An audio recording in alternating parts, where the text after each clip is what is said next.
You're listening to the Whole Church Podcast, a proud member of the Anazal Podcast Network. Our efforts to educate and unite the church are made possible thanks to our sponsors on Patreon, Captivate, and Apple Podcast. You could join them on one of those networks, or you can support the show by making a one-time tip on our Captivate website down below in the show's description. 2 Corinthians 13:11 through 13 in the Christian Standard Bible say, "Finally, brothers and sisters, rejoice, become mature, be encouraged, be of the same mind, be at peace, and the God of love and peace will be with you.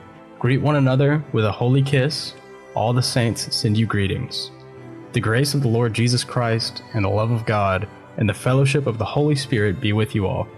So just before this pericope of scripture, the writer had discussed the power we find in our own weaknesses. And the writer warns the church at Corinth to test themselves and be sure that their faith is pure. After this, the author ends his letter with the above statement. Jonathan Machnee, why do you believe, after telling people to test themselves, that the author thought it most appropriate to end the letter by admonishing the church to love one another and to be of one mind?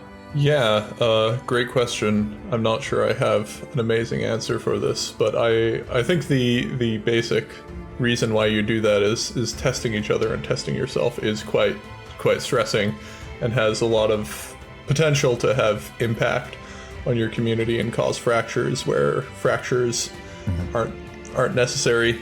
And so there in most community and most social dynamics, you're always going to have pressure to expand and pressure to test and then pressure to contract. And it's always good to hold these things in tension, not let one overpower the other. And I think in that same way, testing each other and loving each other are two parts of opposing dynamics that you need to keep in balance. And it's very easy to remember to test other people, but not necessarily as easy to remember to love them. So I think that's probably what's going through his head, if I had to guess. Yeah, makes sense to me.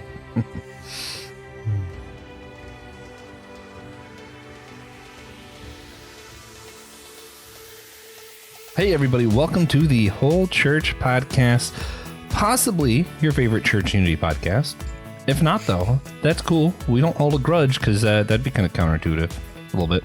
I am Joshua Knoll. I am the announcer. That's all I am. I'm just here to announce other people, particularly, of course, the co-host that means the most to everyone.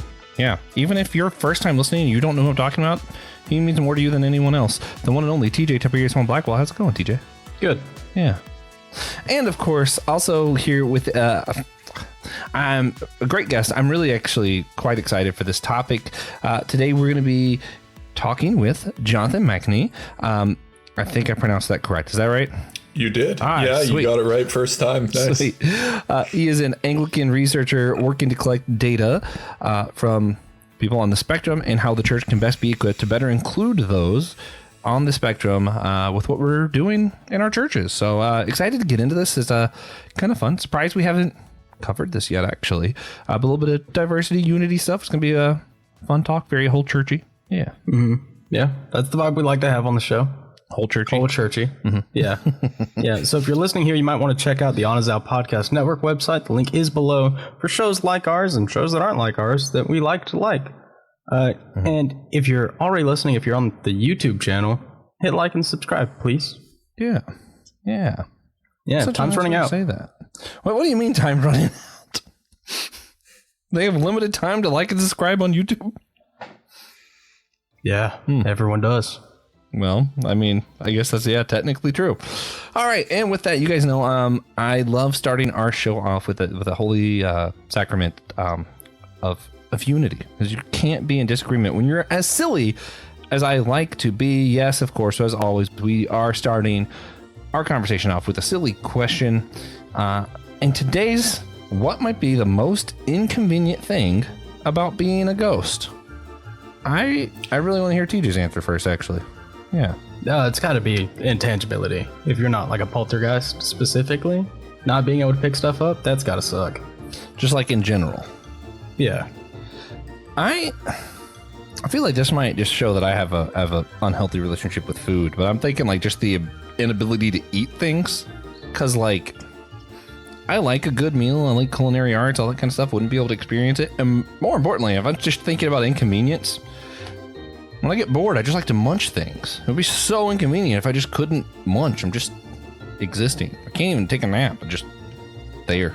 So that seems pretty inconvenient. Yeah. Yeah. All right, John, what's the most inconvenient thing about being a ghost? Yeah, great question. I'm not really sure because ghost means so many different things. And immediately what comes to my mind is like, okay, what are the parameters that we're dealing with? Are we dealing with like, you know, one of those situations where you're geo-restricted, like you can't leave a certain area because like you died in that area and now you're haunting that? Or I feel like that'd be pretty inconvenient, but also like are you there in a state of mourning because something happened to your body and you're just in a perpetual state of grief? I feel like that'd be pretty bad. But like without knowing the specifics, it's really hard to comment on that. I think most things about being a ghost would be bad, to be quite frank. Like I think it'd be harder to list the upsides than it would the downsides. Yeah, I agree. Yeah. See, I think that most of like the bad sides I think of though aren't really a thing of inconvenience. It's more of like, oh wow, that's just eternal torment. But like, I think eternal torment's inconvenient. Yeah. At least a little bit. Yeah. At least a little bit. All right. Generally speaking, not recommended. Yeah. So one thing we found that really helps to get to better engender Christian unity is to hear one another's story. So, John, would you mind sharing with our listeners a little bit about your faith journey and the community you find yourself plugged into today? Yeah, so I grew up in rural Saskatchewan in Canada as a Mennonite Brethren. So I don't know, are you guys really familiar with Anabaptists and that whole thing? Yeah, not on like a show level, but we know. Okay, we've had Anabaptist on a couple times. Yeah, I mean, the joke is Mennonite Brethren. MB stands for mostly Baptist, so that's like, you know, close enough. And like every good Mennonite, at age 18, I joined the army. That's funny because Mennonites are pacifists. Yeah. And so joined the army at age 18. Went to the Royal Military College of Canada, which is kind of like Canada's West Point, and started training as an army officer. Quickly deconstructed after getting to university. Left the faith altogether after maybe 1 or 2 years at university. Mostly just started learning lots of new things, digging really deeply into questions of creation and evolution, and then finally questions about New Testament critical scholarship and things like that, and just rapidly deconstructed.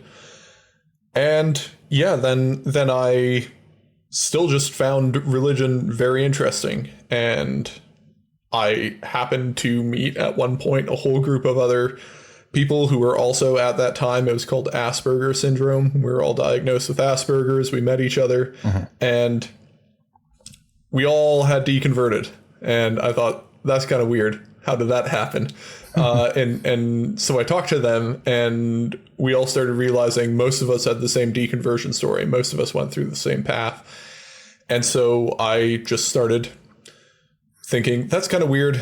Is this an anomaly, my little microcosm, or is this indicative of broader trends? So I looked at the peer-reviewed literature that exists, did a deep dive into the science of autism and religiosity, and found that generally speaking, the peer-reviewed literature showed that there was a general trend of negative correlation between autism and religion.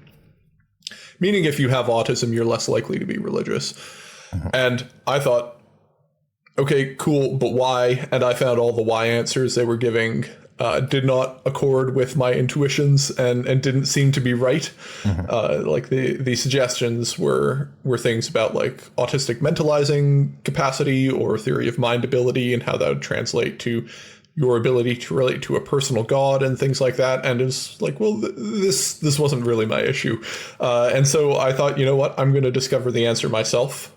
So I at the time did not realize I would be interested in this topic for this long, but that was 10 years ago that I started doing this. And so I embarked on what is now one of the largest data mining campaigns to ever exist on autistic Christians.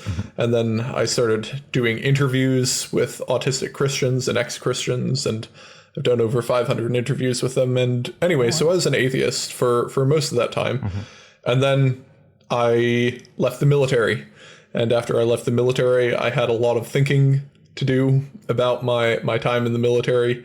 And I was still like in contact with lots of Christians, because my research was mostly about autism and Christianity and this overlap between autism and Christianity.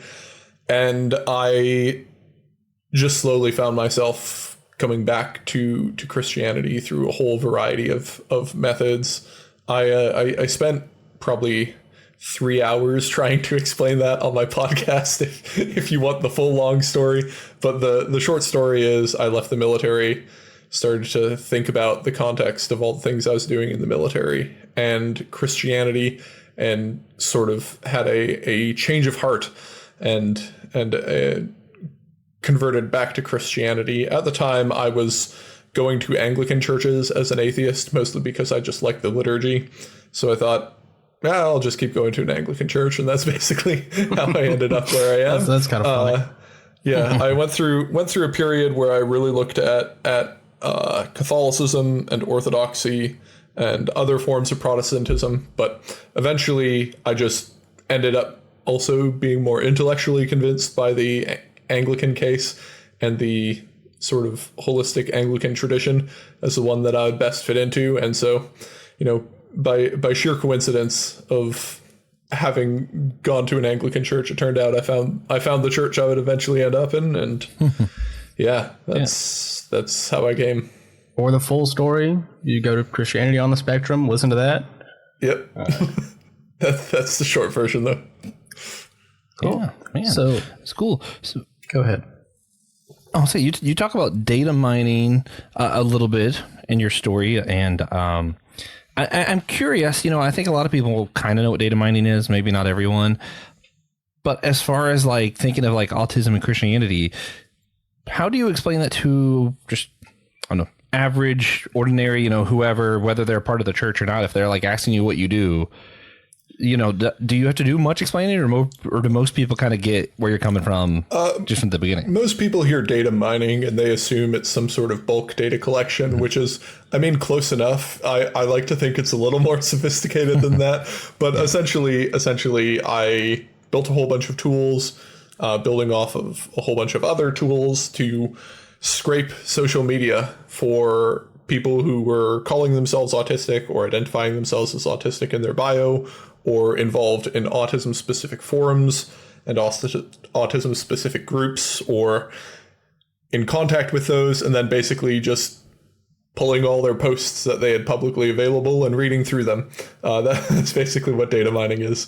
Data mining is really useful for getting sort of an inch deep, mile wide view of things, but often it's not enough to go really deep into people's views. And so that's where I come in with like dropping surveys and then long form interviews and things like that to actually dig underneath what people are saying online. There's your interactions online, and then there's what you would say to someone when you're actually talking to them about what they think about Christianity or their issues with Christianity. And so it's sort of data mining combined with ethnographic research and surveying and a whole bunch of holistic data analysis techniques that you see in lots of sort of longitudinal statistical studies.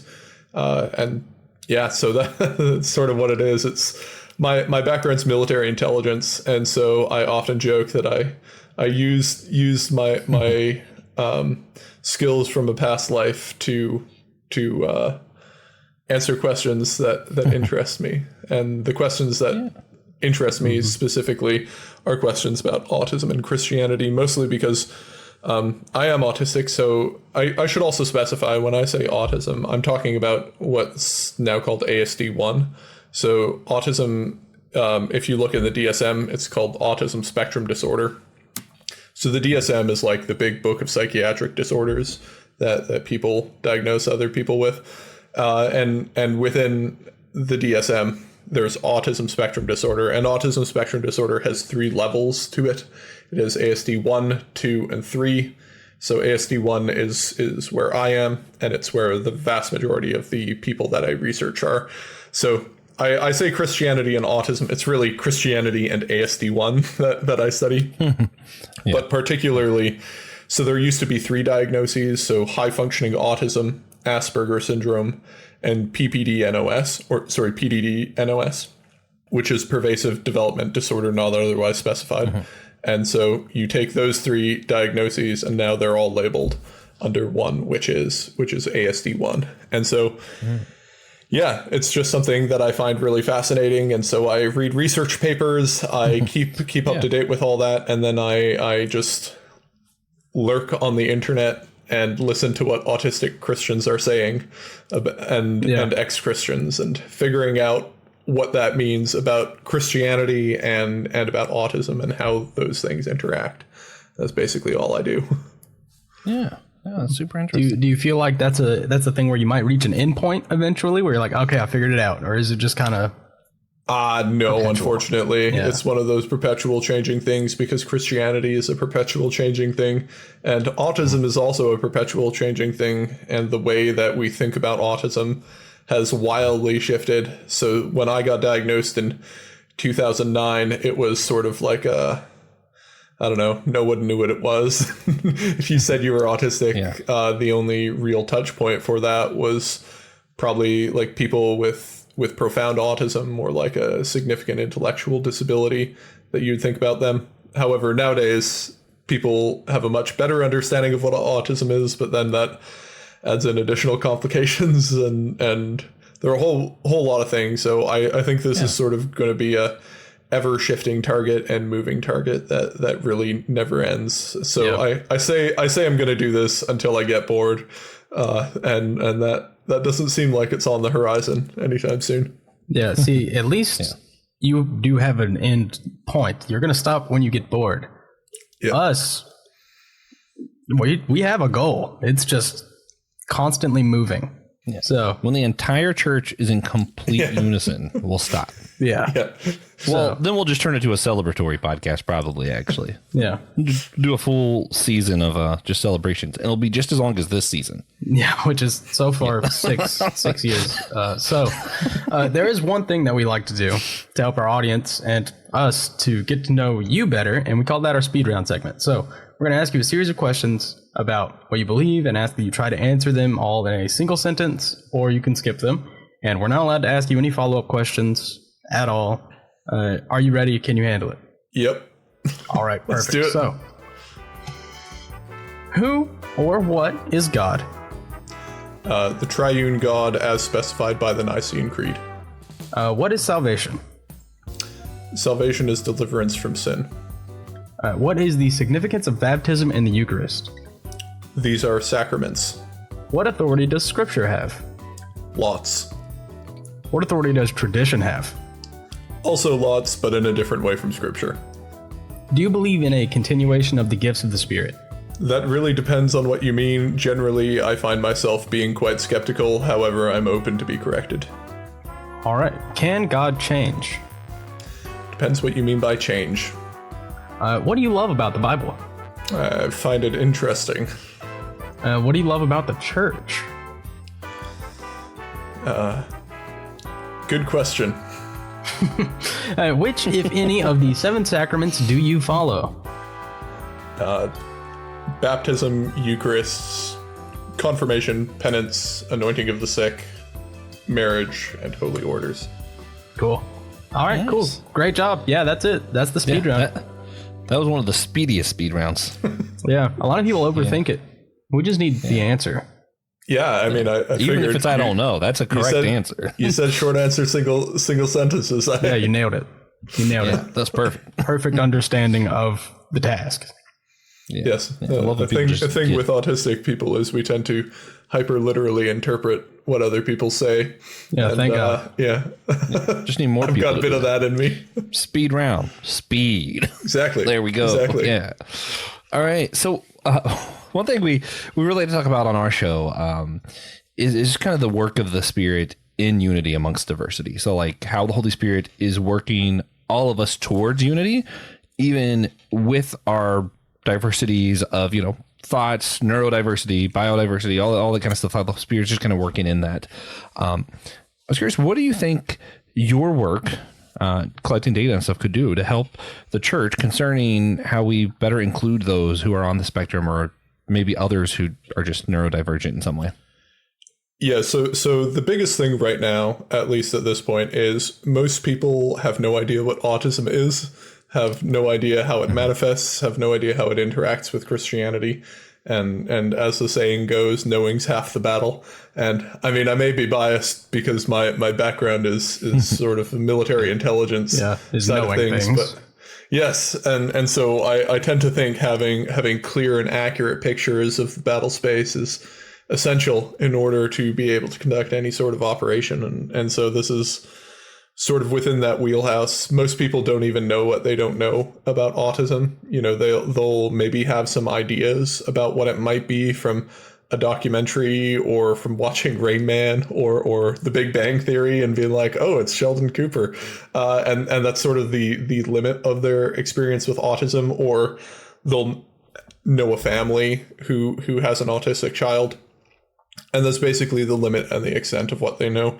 So the biggest thing that I think my research does is it sort of just says, okay, here are the facts. Here is what the actual state of the ground is. Here is what things typically look like. Here are things that work. Here are things that don't work. Here are the common complaints they have. Here are the common things that they like. Do with this information whatever makes sense in your specific context. So if you're a Catholic, use this information in the context of Catholicism. If you're a low church evangelical, use this information in that context. But just like get a better picture of what's going on and just understand what it is that you are dealing with so that you can actually address it and properly maneuver and function within this space. One of the things that I say a lot on my podcast is there's a really common complaint you see online by autistic people who leave the church. And it is something to the effect of Christianity is a religion by neurotypicals for neurotypicals. And what they're expressing when they say that is the church doesn't think about us. They don't understand we exist. They don't do anything to try to accommodate us. It is as though we don't exist, and they are practicing the religion as though we're not actually here.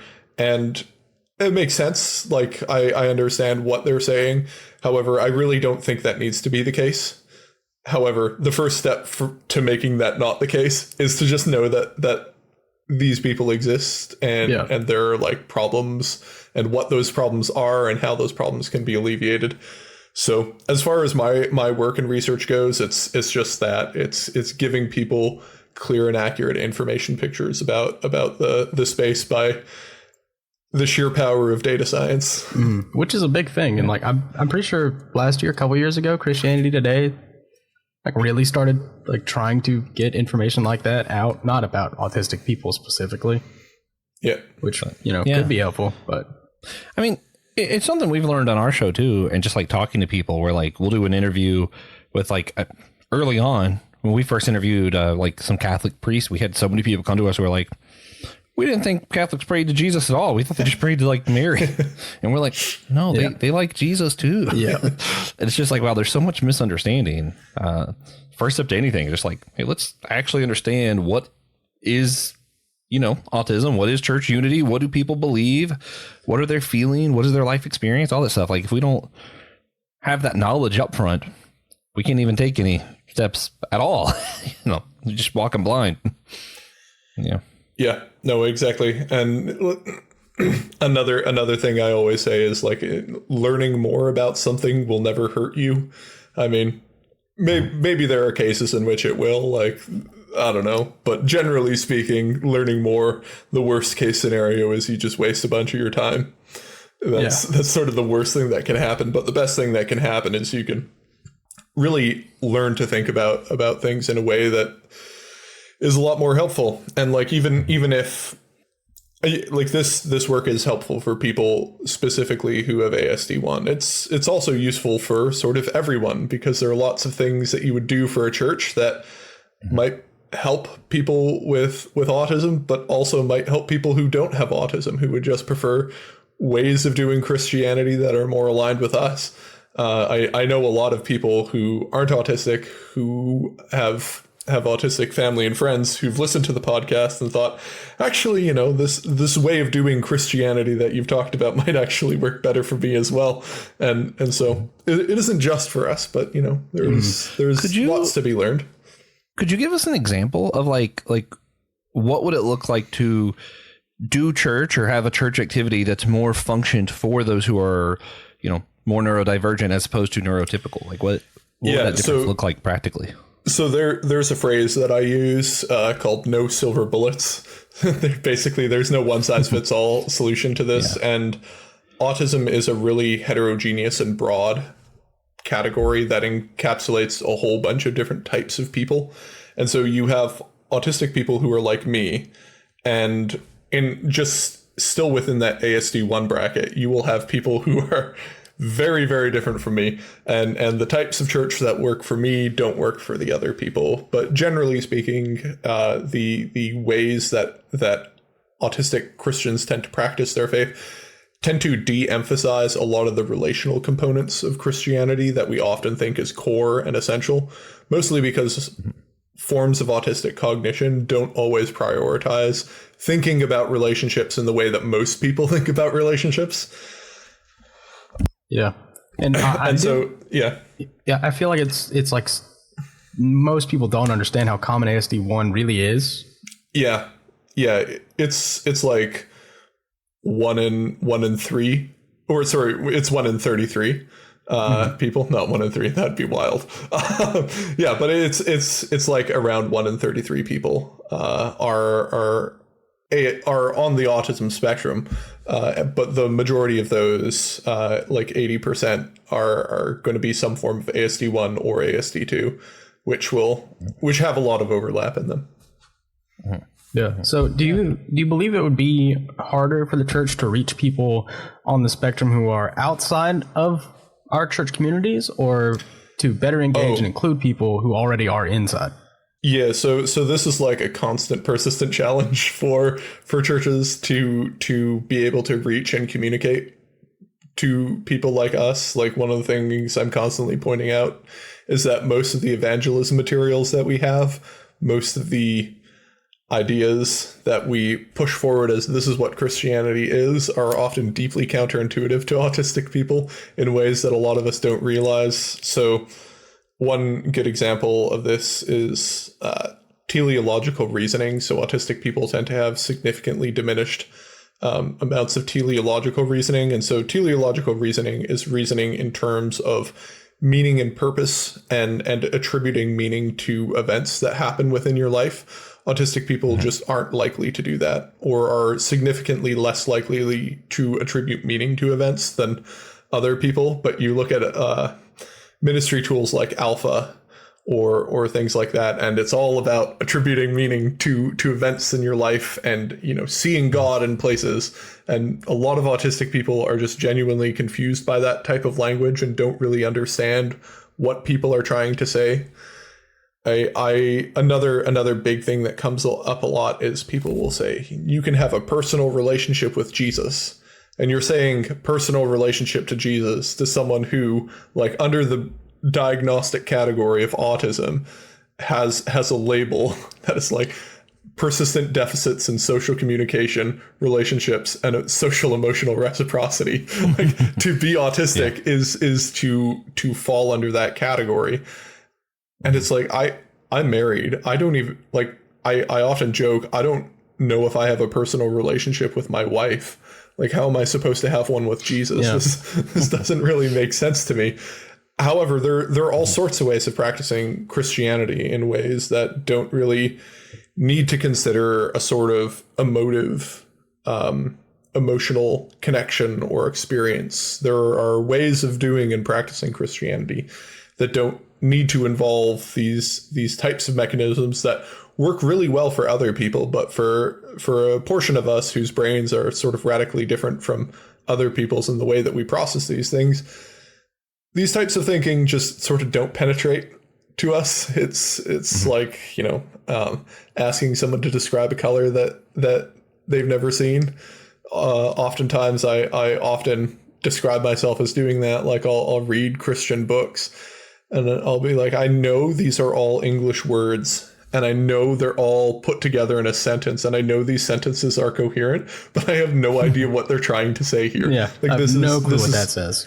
Yeah, this is fundamentally not an experience that I've ever had or one that I relate to in any way. And so when you're trying to talk to Christianity to a guy like me or like a similar guy to me who was never raised in Christianity, and you start going off about like personal relationship with Jesus and seeing meaning and the Holy Spirit moving in your life, to us, it sort of sounds like you've kind of lost it a bit, right? Like you're trying to tell me about this new color and I'm colorblind. And it's like, well, I'm sure that's great for you, but that does not seem like something I should care about.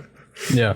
I feel like we struggle especially in like Pentecostal churches because a lot of what we do is very difficult for people that touch sensitivity. Oh, yeah. Which is a lot of the ASD1, micro spectrum. Yep. So it's really hard for us because, lay on hands, washing feet, none of that. Yep. None of that's going to work. And like specifically, so I did a whole episode on this with an autistic, charismatic guy who spent a lot of time in Pentecostal movements. And and then I've talked to a lot of people, often they're former charismatics who talk about like, I just hated being touched. I did not understand this. And then also the sort of expectation of ecstatic emotional experiences. And there's this story that's described to me and that I read so many times. And it happens almost so frequently that I call it the universal autistic experience of church, which is there's a praise and worship band up at the front. Like they're giving it, right? Everyone in the crowd is feeling it and moving with it. And the guy up front is like, I can feel the Holy Spirit moving in our midst right now.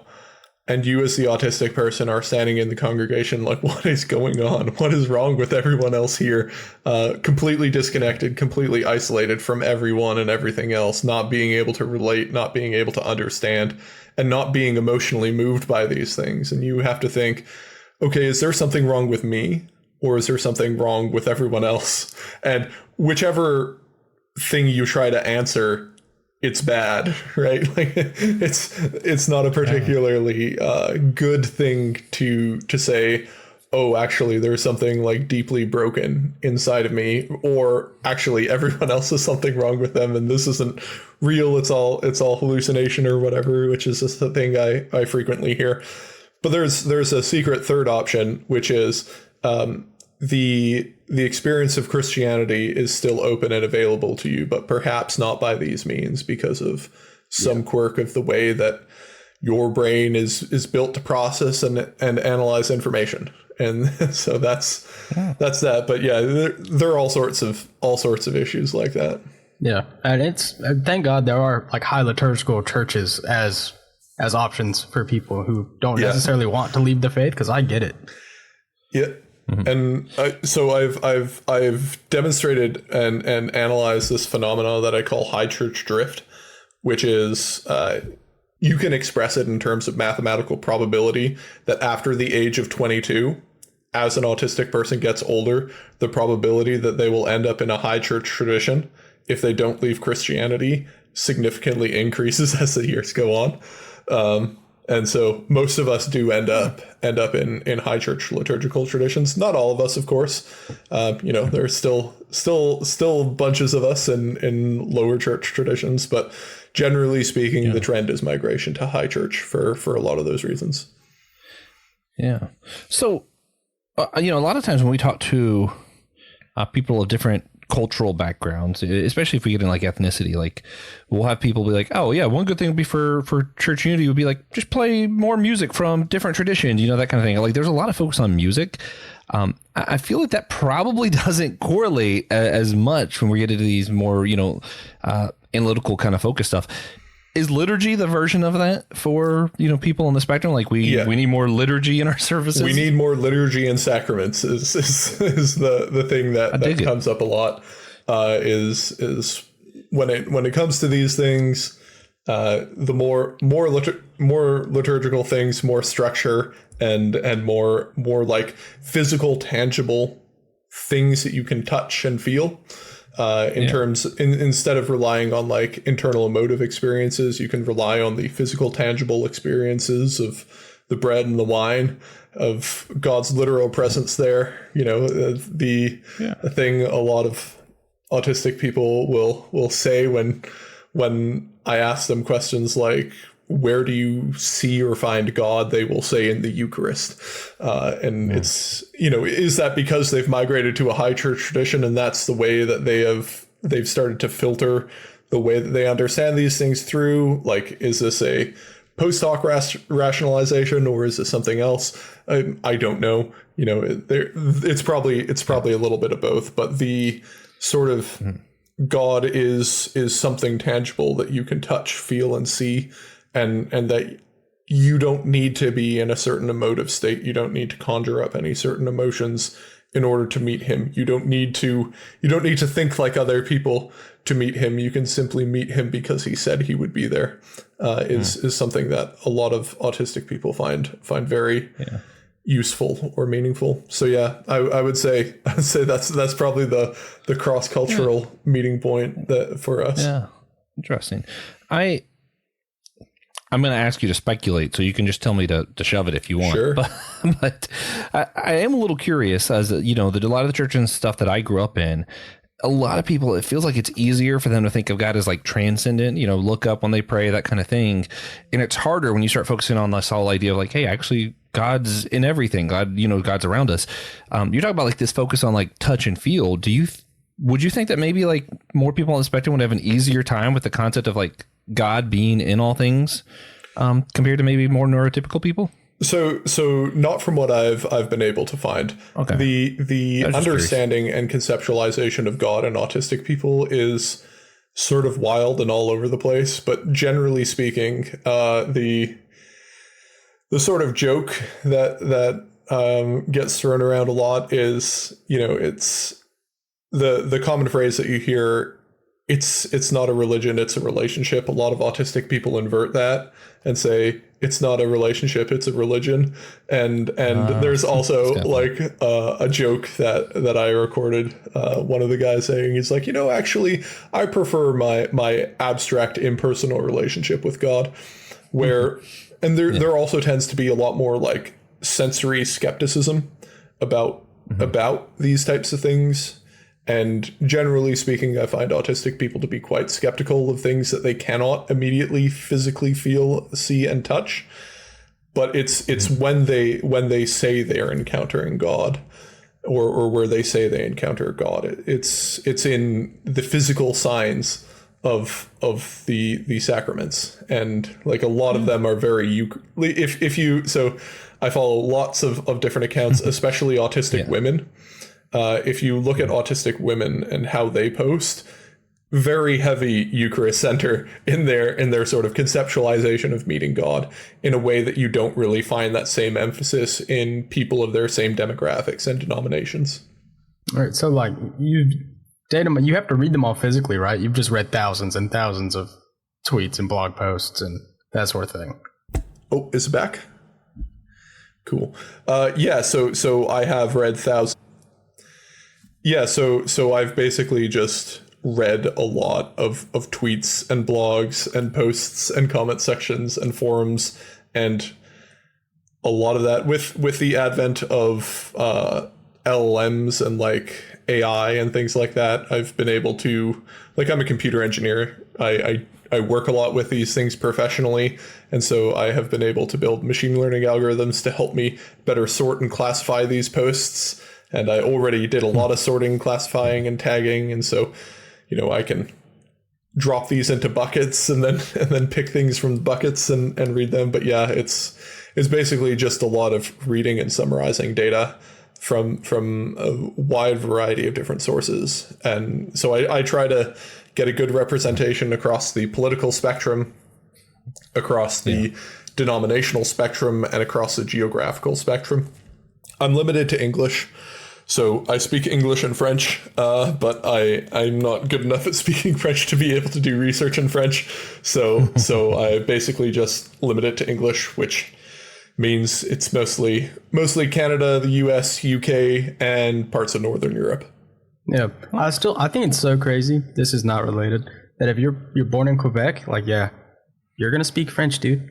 If you never leave Quebec, you might not learn English. So it is. I think it that's is so wild. Wild. Yeah, that is absolutely nuts. But so, is there anything else that you think our listeners might want to know about you, your work, or just how to engage with those on the spectrum? Yeah, I mean, like I've already said, learning is the biggest thing. Most people simply don't know. I will say you are going to find a lot of weird stuff. Like, my research has gotten me to learn about things that I never thought I would even need to care about, that I've had to go in far more depth than the average person would ever want to. I have especially been pulled into a lot of discourse around trans and LGBTQ related issues.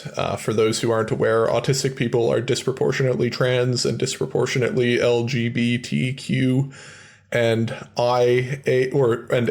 so asexual and gay, lesbian, bi, or trans. Just lots of them.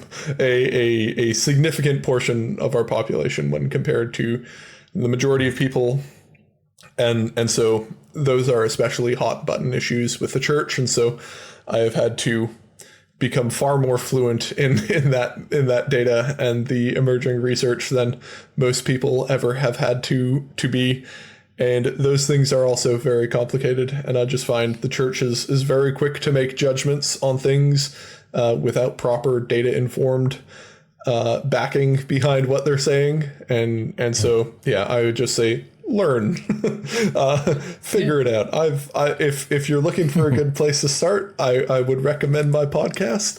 But yeah, me too. That's, the first 10 episodes are me laying out my research, and then every episode after that is just me answering my audience's questions that they send me. So they asked me to do a episode on why so many autistic people are universalists. So I did that, and lots of niche topics like that, and monks, nuns, lots of autistic people in those populations. I've talked to a lot of them.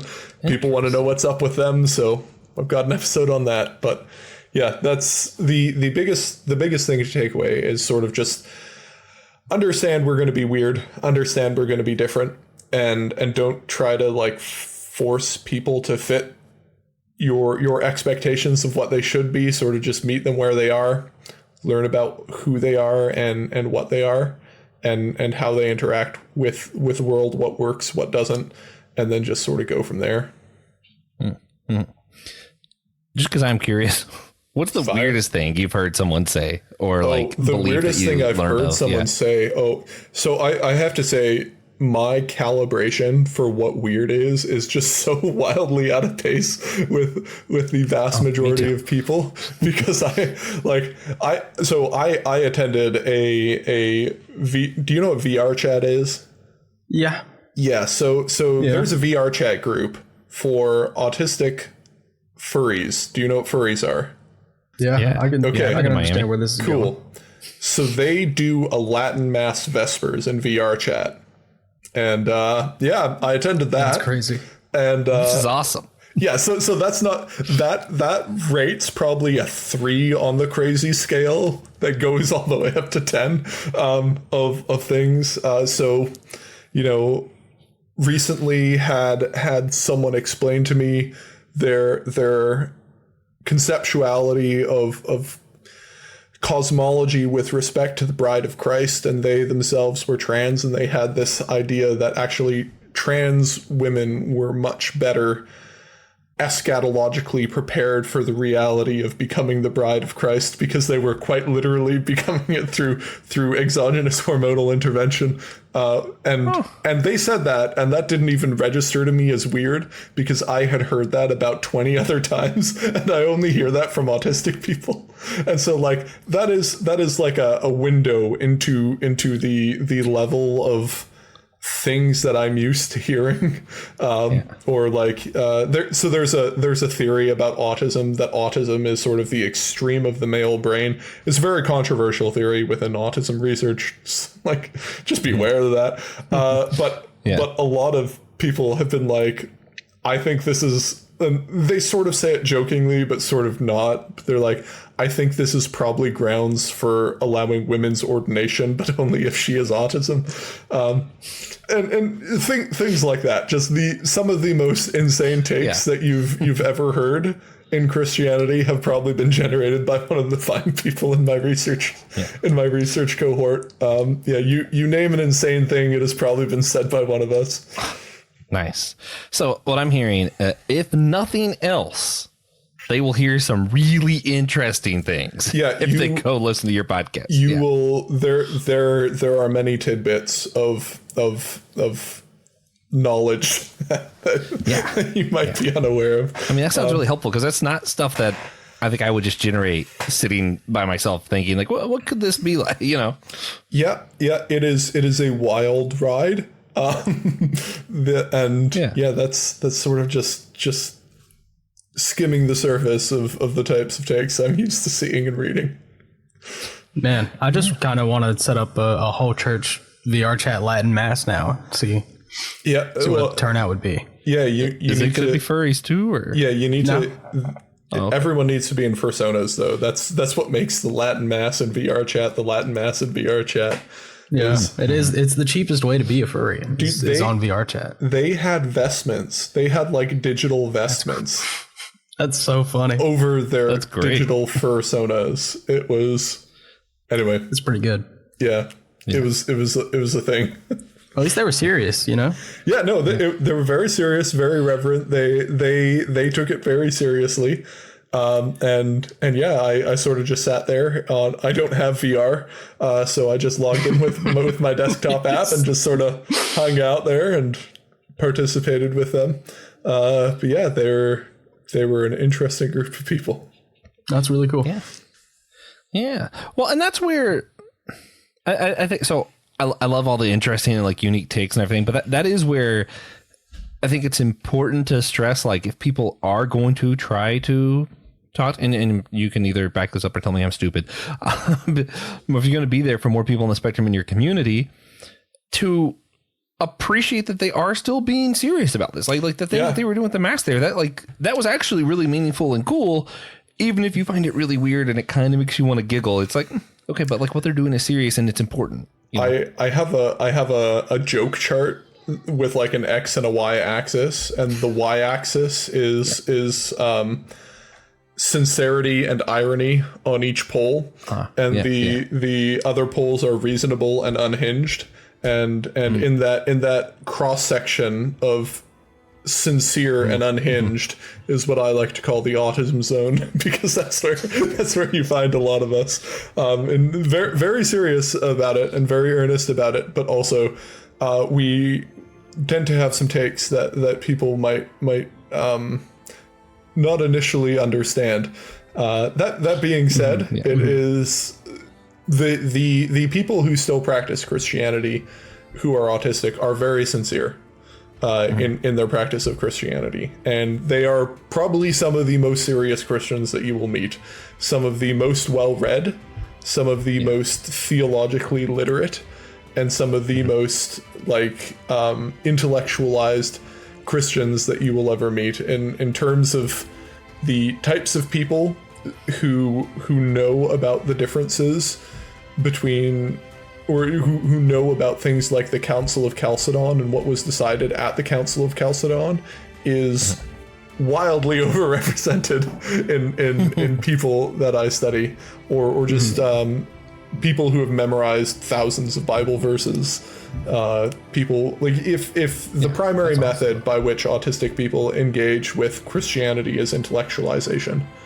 and intellectual analysis of Christianity, and so that is like pretty much you are going to find some very weird stuff, but also it is very sincere and very intellectually rigorous in a way that you might not be prepared for. Yeah. When the hyperfixation needle gets pointed at theology. Oh yeah, yeah. It's serious. many such cases. Yeah. I mean, I hope people sitting at home have that same XY axis chart. I hope they put our podcast on that like serious yet unhinged. Nice.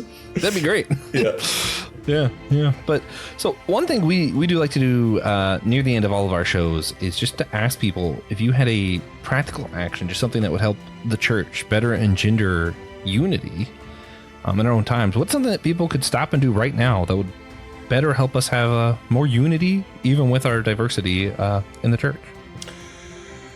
I mean, the boring answer that I've said many times is just learn. Get a better understanding of things. Get more information. Read a book. Yeah. Yep. That's basically it. Yeah, That's the real fair. answer is go to VR Chat Latin Mass. Hell yeah. Yeah, Yeah, clearly. But correct. if everyone, started doing a little bit of research and learned something about, how to unify the church, what would that look like, do you think? I have no idea. Yeah. It's hard to conceptualize.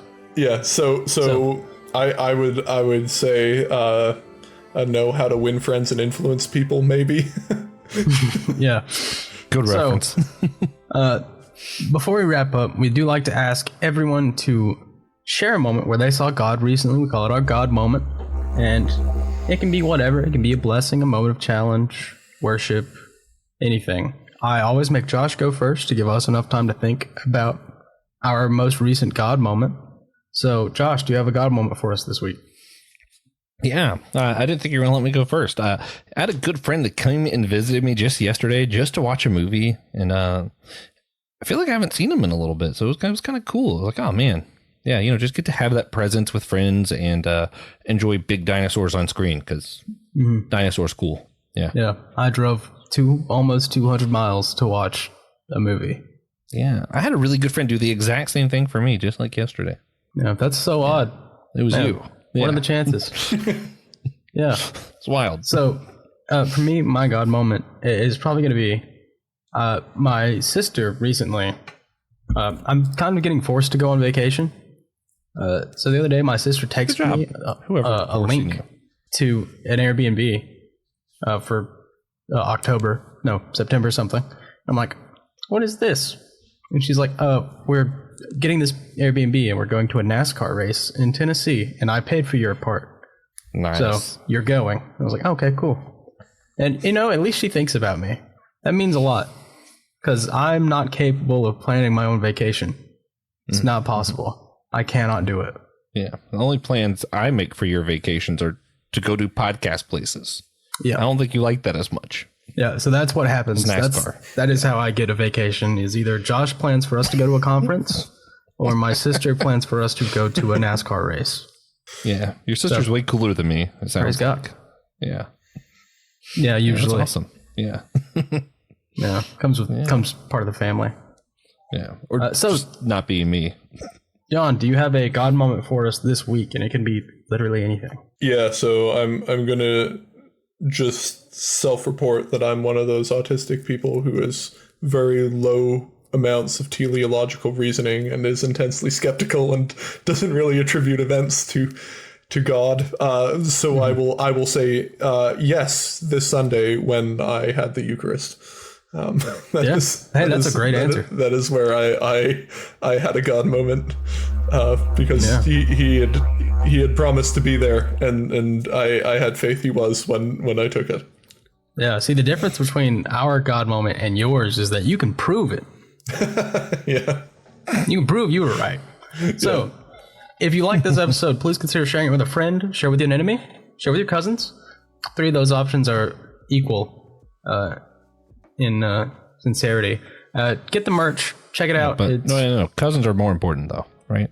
Of course, your cousins are the most important thing. So check the merch out. It's on Captivate. It's comfy. It's cozy. It looks decent. It's understated. It's it's there, and we're there for you. Yeah. I don't know if we're as comfy as the shirt, though. We're probably not. Although TJ's voice could be comfort for your ears, perhaps. I've not heard that ever. Not once. Well, write us in and let us know if you find his voice comforting. Also, if you want to hear more of his comforting voice, you can go to Systematic Geekology. He's doing a lot over there this week, and I think he might be upset at me because of it. I'm not sure. Try to think where else you are. He's on an episode of Kung Fu Pizza Party. So, also check out Brandon Knight's Kung Fu Pizza Party. All of these shows are also on the same podcast network as this one, the Amazon Podcast Network. So, check it out. You'll hear more of TJ, more of me, but more importantly, TJ's comforting voice. Yeah. And thank you so much, John, for your time today.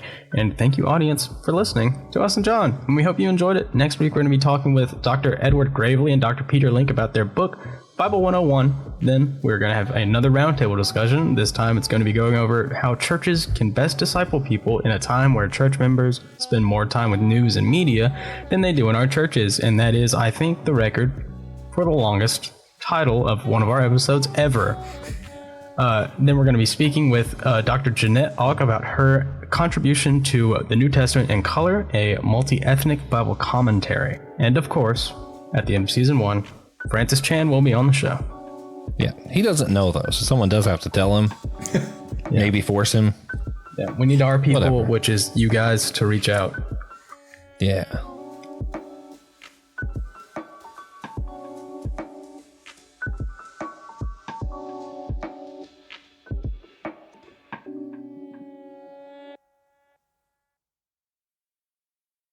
Thank you for listening to the Whole Church Podcast. We hope you enjoyed the show. Remember, you can always sponsor our efforts to educate and unite the church on Captivate, Patreon, or Apple Podcast. If you're not into the subscription thing, again, you can leave a one-time tip on our Captivate website down below in the description notes. Thank you again, and please come back next week.